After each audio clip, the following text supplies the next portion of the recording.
Hari.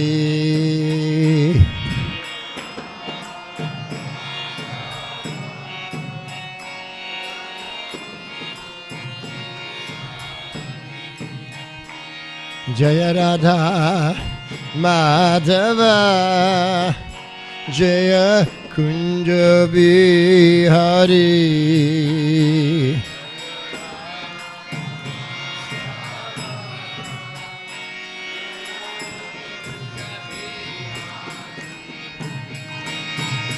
Gopi Janavalava Giri Baradari Jaya Giri Baradari.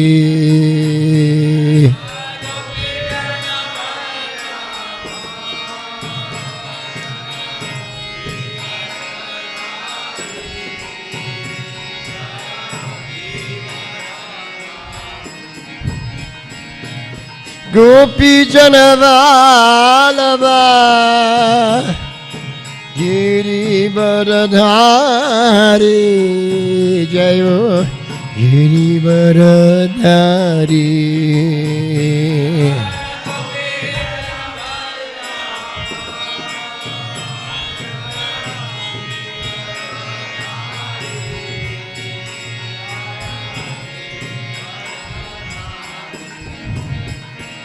Jaya Radha Madhava Jaya Kunja Bihari.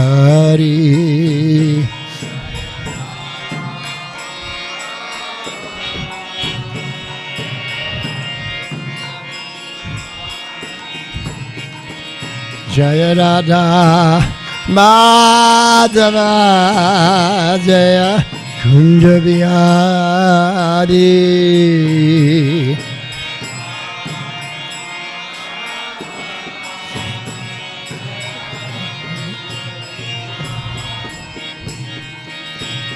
Yashoda Nandana Brajajana Ranjana Jayo Brajajana Ranjana.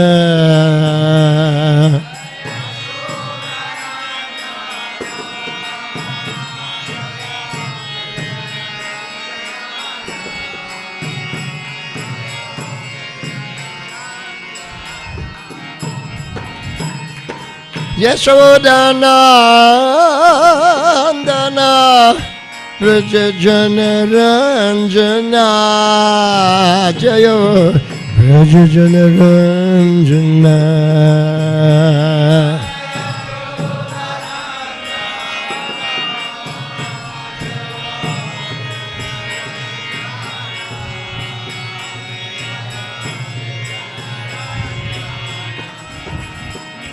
Jaya Jamuna Tira Vanachari Jaya Kunja Bihari.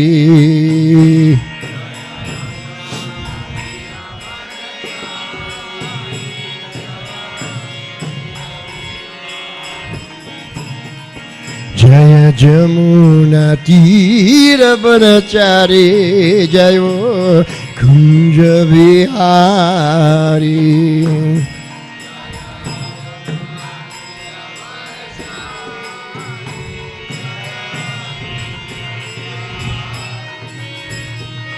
Jaya Jamuna Tira Vanachari Jaya Kunja Bihari.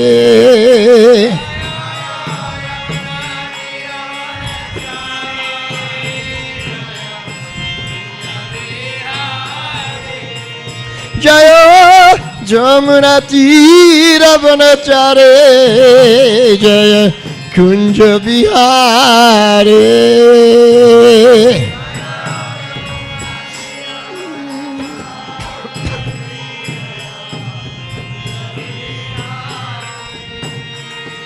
Jaya Radha Madhava Jaya Kunja Bihari.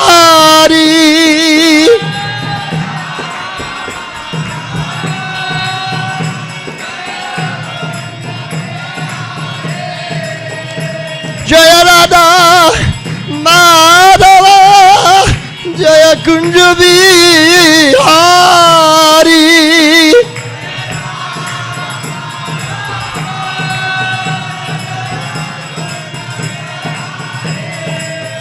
Hare Krishna, Hare Krishna, Krishna Krishna, Hare Hare, Hare Rama, Hare Rama, Rama Rama, Hare Hare.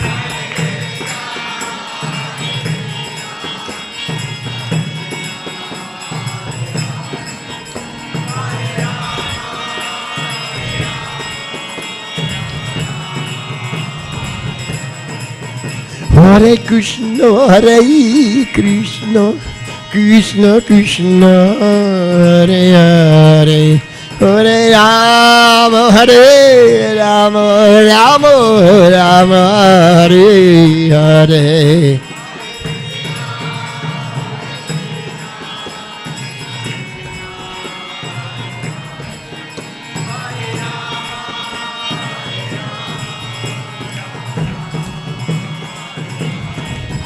Hare Krishna, Hare Krishna, Krishna Krishna, Hare Hare, Hare Rama, Hare Rama, Rama Rama, Hare Hare.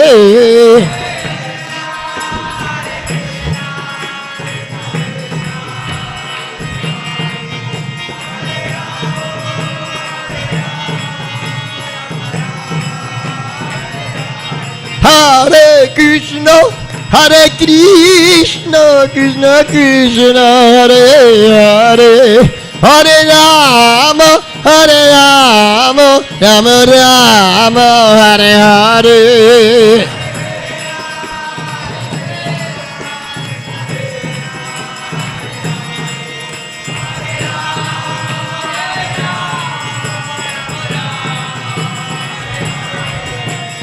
Hare Krishna, Krishna Krishna, Hare Hare, Hare Rama, Rama Rama, Hare Hare.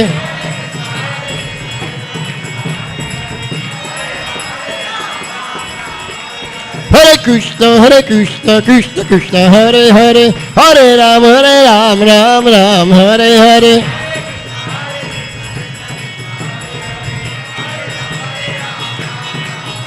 Hare Krishna, Krishna Krishna, Hare Hare, Hare Rama, Rama Rama, Hare Hare.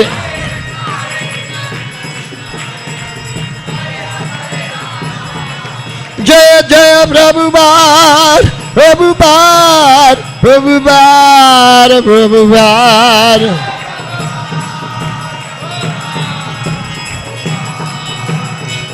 Jaya Jaya Prabhupada, Prabhupada, Prabhupada, Prabhupada.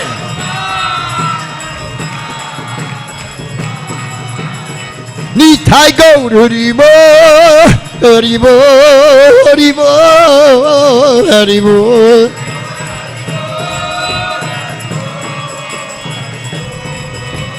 Nitai Gaur Haribo, Haribo. Hari Bol, Hari Bol.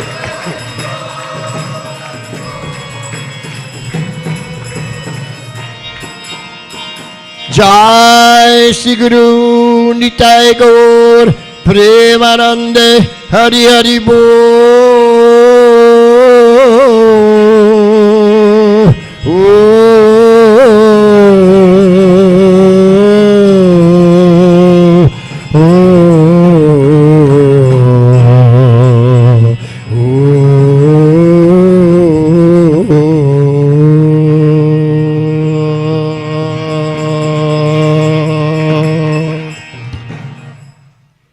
Srila Prabhupada ki.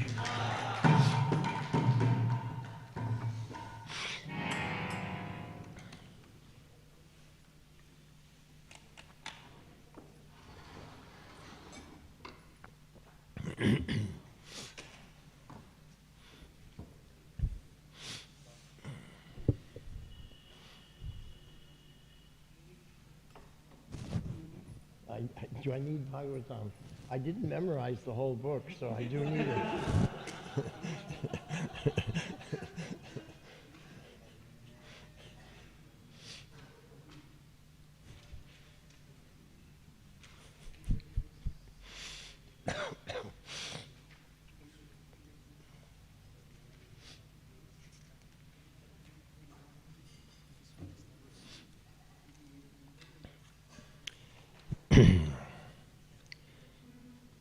Srimad Bhagavatam Ki Jai.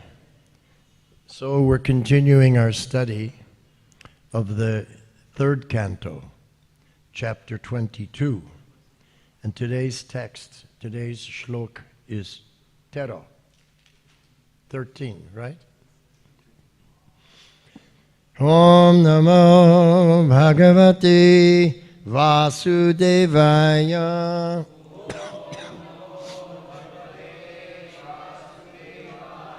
Om Namo Bhagavate Vasudevaya.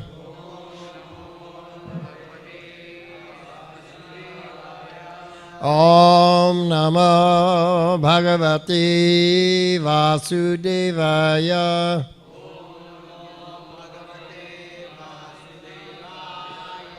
Narayanam Namaskritya Naram Chaiva Narottamam Devim Saraswatim Vyasam Tato Jayo Mudirayet Nashtaptav Prayeshva Bhadreshu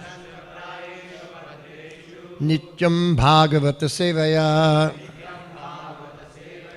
Bhagavat Yutama Shloke Bhaktir Bhavati Naishtiki Om Gyanti Mirandasya Gyananjana Shalakaya Chakshurun Militam Yena Tasmai Sri Guruve Namaha Mukam Karati Vachalam Panghum Langhayate Girim Yat Kripatamaham Bande Sri Gurun Dinatarinam Vanchakalpatarubhyascha Kripa Sindhubhya Evacha Patitanang Pavanebhyo Vaishnavebhyo Namo Namaha Sri Krishna Chaitanya Prabhu Nityananda Sri Advaita Gadadhara Srivas Adi Gaura Bhakta Vrinda Hare Krishna Krishna Krishna Hare Hare Hare Rama Rama Rama Hare Hare.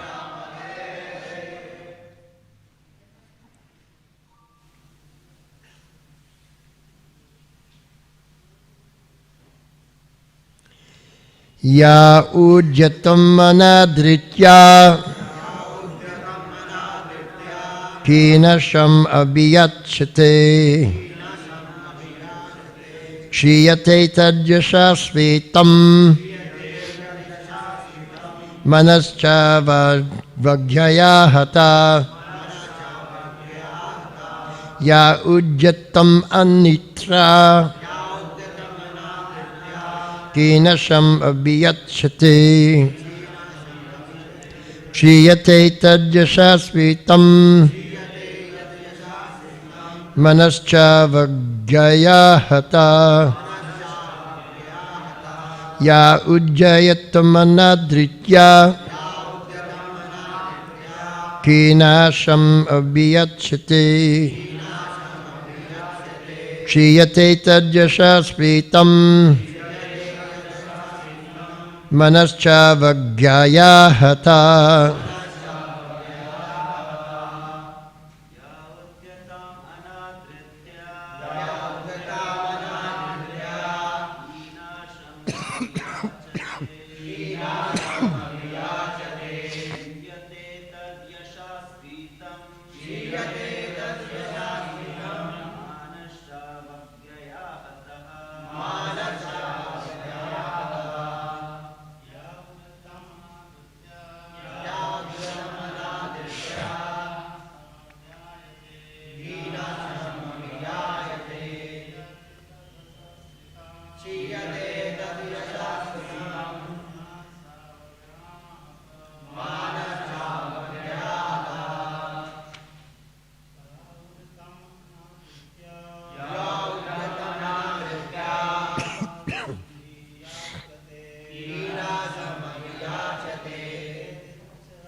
Vaishnavis.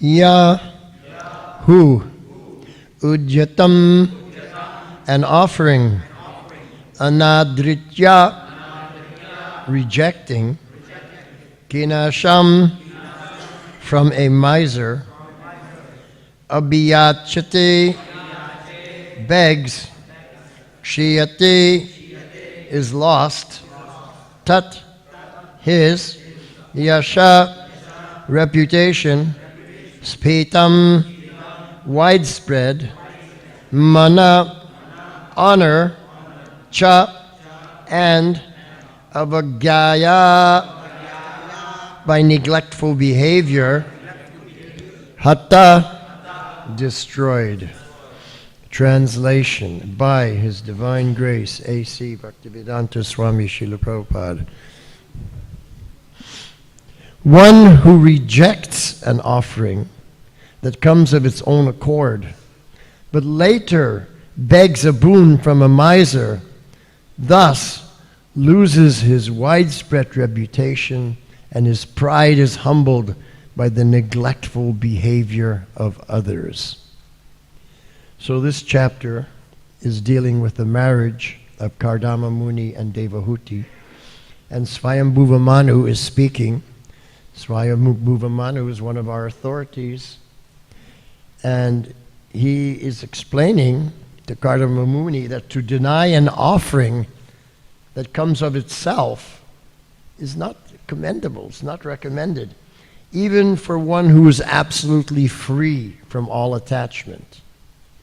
In other words, if you're completely detached and an offering comes to you just from no desire of your own, then it's not commended, much less for one who is completely unattached, but for one who's addicted to sensual pleasure, completely not acceptable.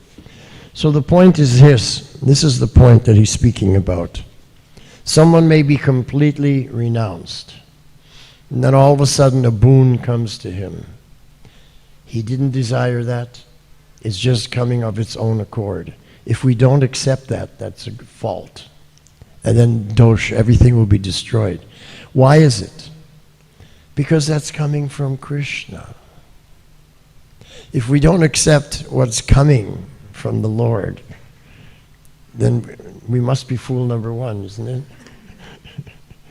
So we see everything in relationship to Krishna. That's our philosophy. And if something comes of its own accord, what do we say? It's Krishna's mercy. For example, if someone sends you a letter, you've just won 2 crores. Oh, it's Krishna's mercy. But if you got a letter saying you've lost everything, you never say Krishna's mercy. But that's also Krishna's mercy. It's also Krishna's mercy. And Advaita Acharya, he recognized this. And whenever anything negative happened, he would say, Jai, Jai, this is Krishna's mercy. What do I have to learn from this? What lesson must I learn? So here, Swayambhuva Manu is speaking to Kardama Muni. He's offering his daughter, Devahuti. And if you don't accept, then it's not a good thing. It's not a good thing. So let's look at Srila Prabhupada's purport. Srila Prabhupada's purport. The general procedure of Vedic marriage is that a father offers his daughter to a suitable boy. So this is important. It has to be a suitable boy. It can't be any riffraff off the street. It has to be a candidate who's qualified. If you offer your daughter to an unqualified candidate, this is very bad. So the father has to do his research. He has to understand, is this a suitable match? And I remember I was giving a talk in Punjabi Bagh a couple years ago, and then one family came to me and their daughter, she was saying that her family is looking for a suitable match for her, but they haven't found anybody. And what should we do? So I said, you don't know who is the suitable match, and your family doesn't know who the suitable match is, but Krishna knows. Therefore you pray to Krishna, my dear Lord Krishna, please bring us to know who is the suitable match, so that we can have a proper Vivaha Yagya, and Vaishnavas can be born into this family. So Krishna knows everything, and we don't know anything. So when we want to know, we just pray to Krishna. My dear Lord Krishna, I want to know this. Let's say a shloka. I want to know what is the deep meaning of this shloka. That's your desire. Krishna says he fulfills all desires. So what is our desire? If our desire is Sambandha Gyan, to know what is our relationship with other Vaishnavas, to know what is the tattva of the Shastra, Abhideya, what is the proper way to behave as Vaishnavas. Whatever we want to know, we just ask Krishna, please guide me. He fulfills all desires. Just don't desire money, because then you'll get money and then you'll become corrupt. You'll think you're better than everyone else, you spoil it and spend it on sense gratification, and you'll forget about tapasya. Prabhupada said, I remember one time he spoke to us, he said, there's nothing new under the sun. In previous lives, you have seen everything. You have done everything. You have tasted everything. There's nothing new under the sun. Therefore, why don't you give this life to Krishna? So he said, therefore, finish up your business in the material world. He went like this. Wash your hands of the dirt of the material world. Finish up your business in the material world and go back home back to Godhead in this life. So I was sitting there. That penetrated into my heart. Yes, I must go back to Godhead in this life. I've seen everything, I've done everything, I've tasted everything in all the previous lives. Now I give this life to Krishna. So I took that seriously. So we should all take it seriously. Good idea? Okay. So when a father offers his daughter to a suitable boy, Prabhupada said, that is a very respectable marriage. A boy should not go to the girl's father and ask for the hand of his daughter in marriage. Sometimes we are feeling we want to get married, we see a beautiful girl, and we'll go and, make a plea. Oh, I want your daughter. That's not the system. That is not a respectable marriage. So Prabhupada brings up this point. That is considered to be humbling one's respectable position. You're taking a lower position by going and, canvassing for a particular lady to be your wife. We should not canvass. Swayambhuva Manu wanted to convince Kardama Muni, since he knew that the sage wanted to marry a suitable girl. So a suitable match means a suitable boy and a suitable girl. And they have compatibility, emotional compatibility, spiritual compatibility, economic compatibility, cultural compatibility. They are compatible in all aspects of life. That's a suitable match. So Swayambhuva Manu is saying, I'm offering just such a suitable wife to you, he says to Kardama Muni. Do not reject the offer, or else, because you are in need of a wife, you will have to ask for such a wife from someone else who may not behave with you so well. In that case, your position will be humbled. So we have to take the high road. We have to walk the high road. We depend on Krishna. Krishna will arrange the suitable match. So, although many of you are brahmachari, our experience in ISKCON is that 99% get married. And why is that? Because Varnashram Dharma, the foundation of Varnashram Dharma, is the family unit. Sannyas means giving up society. But if you want to stay in society, then you have to be part of the family unit. And that's Varnashram Dharma. So as brahmacharis, we train up to become a suitable boy, so that someone can offer us a suitable girl, so that we can pray to Krishna, my dear Lord Krishna, please send some very advanced Vaishnavas to take birth in my family. And I can share with you that when a suitable Vaishnava appears in your family, that child opens up your heart chakra, and you experience selfless love for the child. You do everything for the child. You're willing to give your life up for that child. This is a kind of love that we have for our children. Grihastas, they know this. Brahmacharis, they don't know it. You become a grihasta, then you experience that. Then you understand what kind of love we have to give to Krishna. The same selfless love that we give to our children, we give to Krishna at even a higher level, even more dedicated. So we get the experience from the Grihastha ashram. What experience do we get? Selfless love, selfless devotion. We do everything for that child. We give up our own enjoyments for the benefit of the child. Maybe it costs a lot of money to go to school. Okay, so I don't buy the jewelry and the sari for my wife. And maybe it costs so much money to do this and that for the child, so we don't go on expensive vacation, a holiday. You give up everything for the benefit of the child. And this is what we're meant to do in Krishna consciousness. We give up everything for the pleasure and benefit of Krishna. That is called love. That is called devotion. That is called bhakti. We don't come to the ISKCON temple to improve our material situation, to eat better, to live better,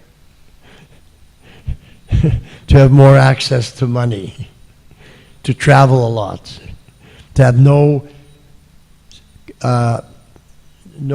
anxieties in the world, because everything's taken care of. You get your room, you get your meals, you get everything.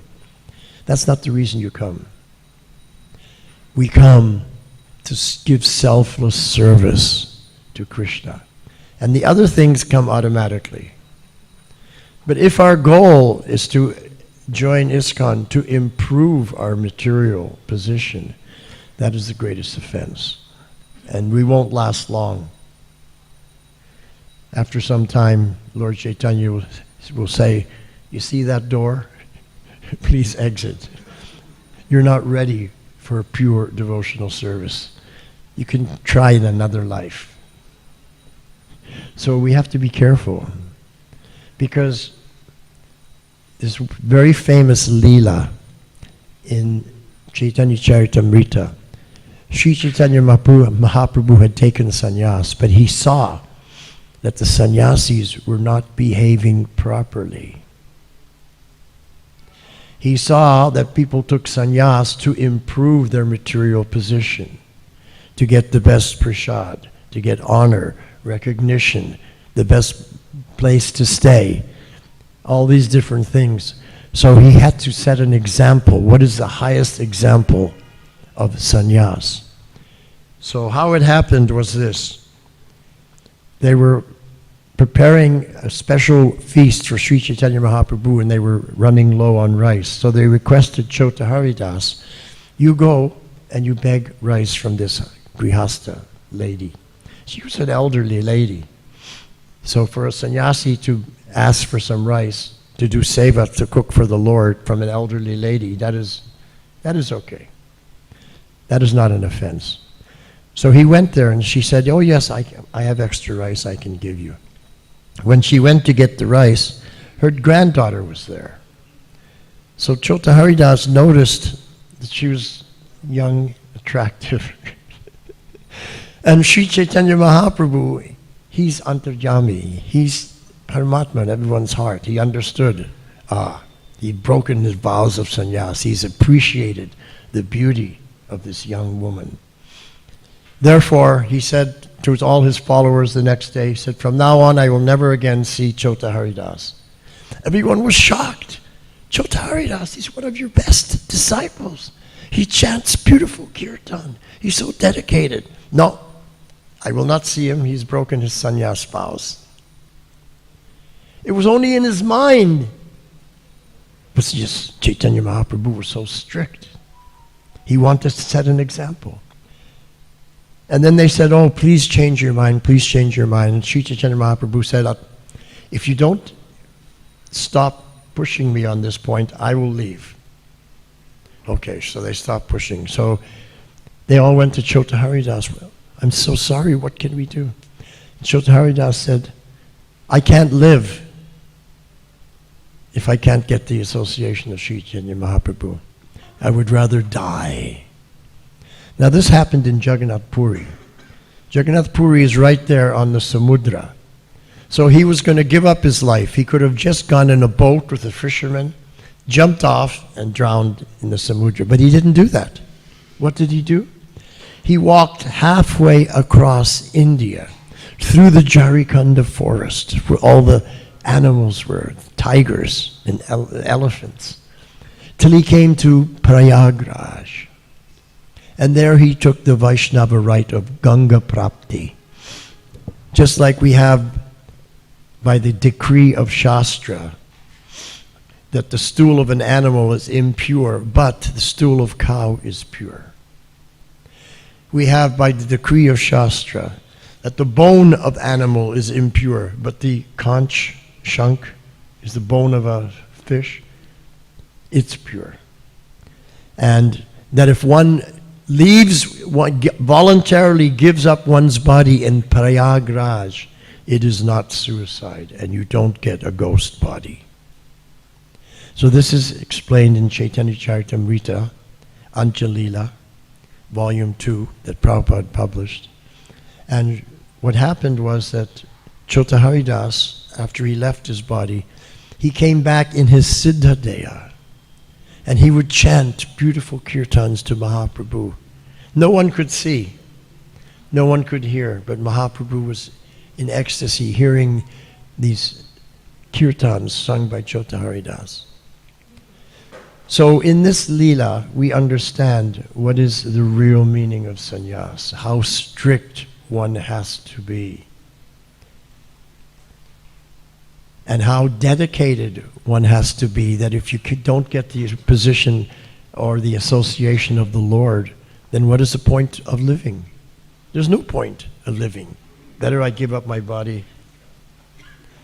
So this is a very important shloka in the Chaitanya Charitamrita about Haridas, Chota Haridas, how he voluntarily gave up his body because Sri Chaitanya Mahaprabhu was not pleased, because he could understand, oh yes, I should not have appreciated the beauty of that granddaughter when I went to beg the rice. I've committed a great offense. It was only in his mind. Just see how pure Mahaprabhu wants us to be. So Mahaprabhu, he's Antaryami. Everything you're doing, everything you're thinking, he knows. Who else knows? Paramatma knows. He's in your heart. Who else knows? Yamaraj knows. We can't fool anybody.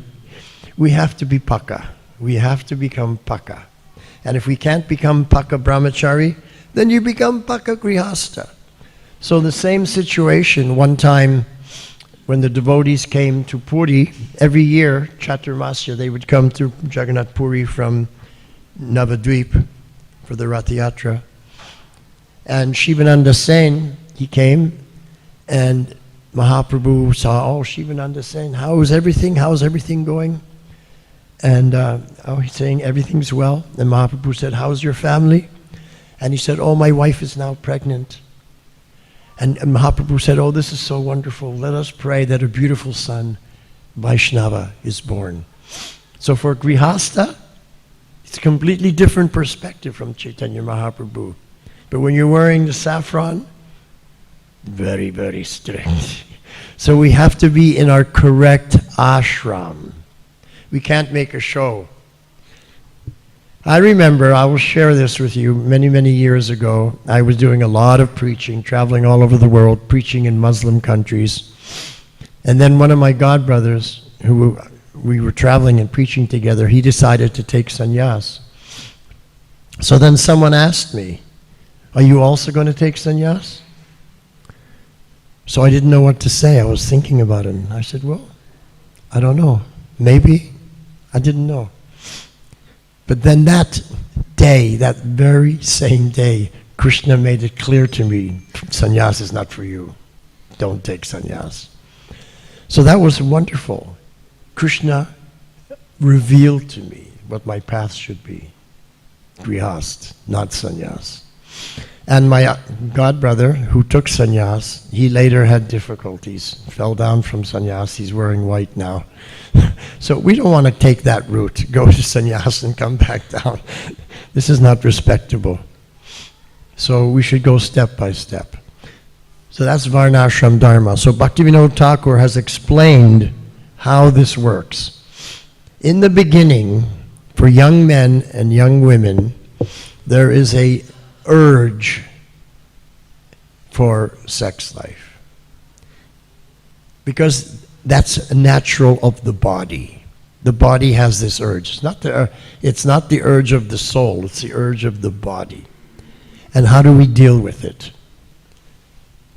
Well, that urge is called tamagun. So how we deal with it is we get married. And then that tamagun urge becomes transformed in the Grihastha ashram to rajagun.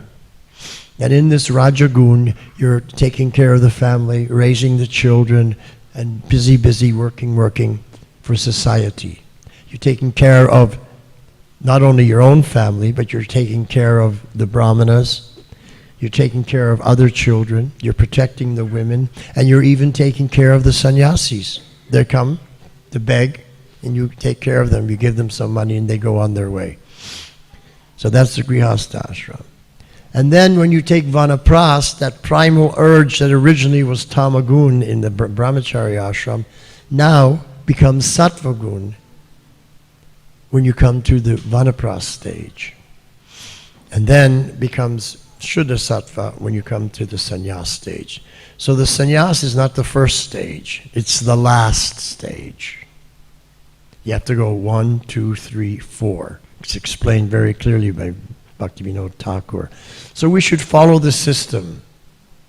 We should not reinvent the wheel. Everything's already there. So Swayambhuva Manu, he's preaching to Kardama Muni because Kardama Muni is a renunciant. But he understands, Swayambhuva Manu can understand, and also Kardama Muni can also understand that it's time to move on to the next ashram. When that heavy urge comes, then okay, it's a message from the body. Time to move to the next ashram. Step up to Grihastha ashram. Just like the body, we should always be listening to the body. For example, when the body wants food, it needs energy. What happens? You feel hunger. When the body needs water, what do you feel? Thirsty. We should listen to our body because we have to keep the body healthy, fit. We have to keep the body fit so we can do devotional service. Because a sick body cannot do Paka devotional service. And I've had that experience when I had malaria 2 times. I couldn't do service. Just lying in bed with heavy fever. can barely chant. Can't do anything. So health is so important. So we have to follow the Shastra. Maintain perfect health. When the body wants food, you feel hunger. If you don't feel hunger, you don't eat. If you don't feel thirst, you don't drink. The body will tell you what it needs and when it needs. Just do your service. And don't think about these things. That was a lesson that I learned very young. I was wanted second initiation, and Prabhupada was coming, so I went to my authority. I said, "Oh, Prabhupada's coming, I want second initiation." He said, "Don't even think about it. Just go on doing your service." Okay. So I just carried on doing my service, which was book distribution. So I was distributing books, and one day, GBC came to me and said, "Oh, we're recommending you for second initiation, Brahmin initiation." Because I stopped thinking about it, and then it happened. So we shouldn't be thinking about these things and canvassing for these things. And this is what Swayambhu Manu is saying. Don't canvass for a wife. It's coming of its own accord. So my second initiation came of its own accord. So now the marriage of Kardama Muni is coming of its own accord. So Prabhupada continues in the last paragraph. Another feature of this incident is that Swayambhuva Manu was the emperor, but he went to offer his qualified daughter to a poor brahmana. So in India nowadays, it's all based on money. But here it was not based on money. The richest person went to the poorest person, because the poorest brahmana, Kardama Muni, was the most qualified, the most suitable match. So in Krishna consciousness, we're looking for qualification, internal qualification, antaranga vichar, what's in our heart, what's in our consciousness. Not the bahiranga vichar, how much money does he have? Like that. So Prabhupada's making this point. Kardama Muni had no worldly possessions. He was a hermit living in the forest. But he was advanced in culture. We should become advanced in culture. We should become advanced in knowledge. We should become advanced in devotion. That's what it means to be shishya. Therefore, Prabhupada concludes, in offering one's daughter to a person, the culture and quality are counted as prominent, not wealth or any other material consideration. Clear? Is Prabhupada clear on this point? Has everybody understood? Very good. Srila Prabhupada ki jai. Are there any questions?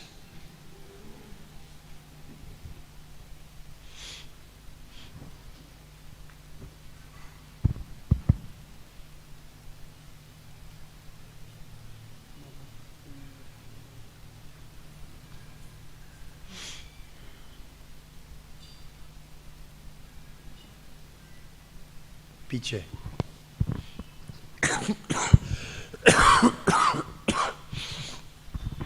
Thank you, Prabhuji. Prabhuji, I just said we should think everything is coming from Krishna. So how can we identify it is coming from Krishna or not? So the question is that everything, when you surrender to Krishna, everything comes from Krishna. So how do we know if it's coming from Krishna? Is that the question? Yes, please. How do we know if it's coming from Krishna or how it's coming from Maya? Is that the question? Yes. Well, Prabhupada explained to us, Palena parichiyate. You judge by the result. You judge by the fruit. Good result coming from Krishna. Bad result coming from Maya. So it's called, you have to make a test. You have to make a test. And when you look at the result. And once we do this once or twice, and we see the results, then we begin to know when it's coming from Krishna and when it's coming from Maya. We will know this in the later stages. As you're advancing, you know, because you made the tests in the beginning stages. So now you know when it's coming from Krishna and when it's coming from Maya. Whether it's coming from Paramatma or it's coming from your mind. You have to know. Balena parichiyate, you judge by the result. Once you put that into practice several times, then you can understand how the whole thing works, and then you know. So when we completely understand that everything comes from Krishna, and in fact, I'll tell you what I did. I made a little prayer to Krishna. I said, my dear Lord Krishna, I only want to do what you want me to do. But how will I know what you want me to do? So I said, let's do it like this. Whenever you want me to do something, you just send a devotee and ask me to do this or to do that.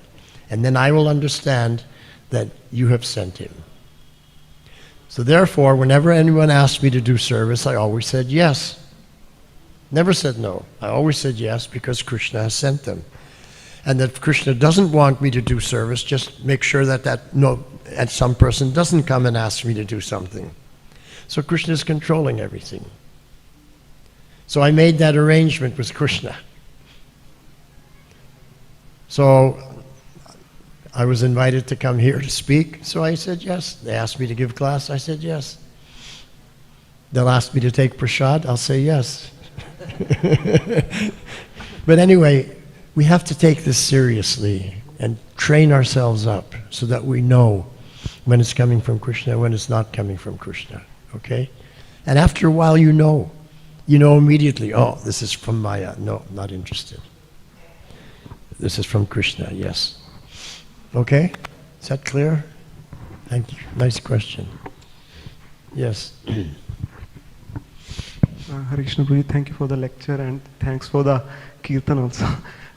Prabhuji, as you told that we need to listen to our body, that it is giving some indications to us. So we also know that human life is given to struggle with these urges, and brahmachari life is for struggling with struggle for existence. Yes, Prabhuji, exactly. So how can we know that what is the limit that these urges are not out of my control now and I have to move to some other ashram? Well, look, you're in the brahmachari ashram. You're feeling hunger, you eat. You feel thirst, you drink. If you feel that urge of sex life, you move to the next ashram. You listen to your body. Your body's saying you're not ready for brahmachari life. Now you have to start thinking of the next ashram. So Krishna is in control of everything. You have to have a talk with Krishna. My dear Lord Krishna, I'm surrendering into you. You will take care of me. Just like any person who joins a company, Google or Apple, they take care of them, they give the salary. When it's time to retire, they give, pension. So if the material company takes care of you, why Krishna won't take care of you? So you understand that Krishna is taking care of you, and you follow guidance from Paramatma, from Guru, Sadhu, and Shastra. You take guidance. Now you can try to bite the bullet. We call it biting the bullet. You're brahmachari and you're feeling sex drive, and I want to stay brahmachari because I don't want to support a family and I want to go out and work and take responsibility. I don't want responsibility. I just want to live in the ashram and have everything taken care of for me. I don't have to think. But if that sex urge is stronger and stronger, you have to follow it. Krishna is saying to you, it's not right for you to be brahmachari. And when I was approached whether I was going to take sannyas or not, and I said, well, I don't know, let me think about it. And when I thought about it, Krishna said, no, for you not. So if you're doubtful, just ask Krishna. My dear Lord Krishna, I don't know if my destiny is to be renounced order or grihastha order, but you know, so you please reveal to me. And then wait for Krishna to reveal to you.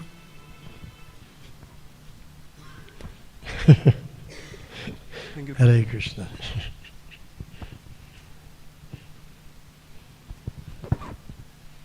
Okay? Thank you very much. Srila Prabhupada ki jai.